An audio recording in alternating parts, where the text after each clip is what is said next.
अस्सलाम वालेकुम दोस्तों, ग़िज़ाई माहिरीन के मुताबिक कुकिंग ऑयल को बार बार इस्तेमाल करना सेहत के लिए काफ़ी मुज़र साबित हो सकता है। लेकिन बाज़ औक़ात जब हम कुछ फ्राई करते हैं या पकाते हैं तो काफ़ी तेल बच जाता है। ऐसी सूरत में क्या हम सारा तेल फेंक दें? तो जवाब है नहीं।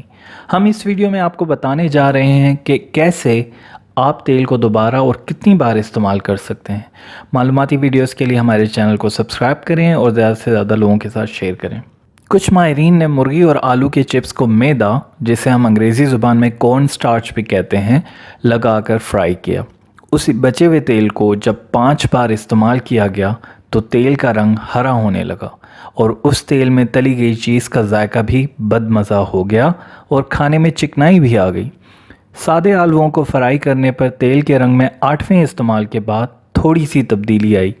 लिहाजा माहिरीन का कहना है कि ऐसी अशिया जिनको आप किसी चीज़ में डबोकर फ्राई करें या उनके ऊपर कुछ लगाकर फ्राई करें, मसलन पकोड़े, समोसे, कबाब, मैदा लगी मुर्गी, मैदा लगे चिप्स वगैरह वगैरह, ऐसी चीज़ों से बच जाने वाले तेल को 3 से 4 बार तक इस्तेमाल करें।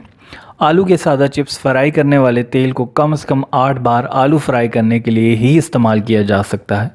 याद रहे, हर इस्तेमाल के बाद तेल को अच्छी तरह से छन्नी से छान लें ताकि बची हुई कोई चीज़ का ज़रा छने हुए तेल में ना जाए। अगर आपको ये वीडियो पसंद आई तो लाइक, सब्सक्राइब और अपने प्यारों के साथ शेयर करें। अगली मालूमाती वीडियो में आपके साथ मुलाकात होगी। तब तक के लिए अल्लाह हाफ़िज़।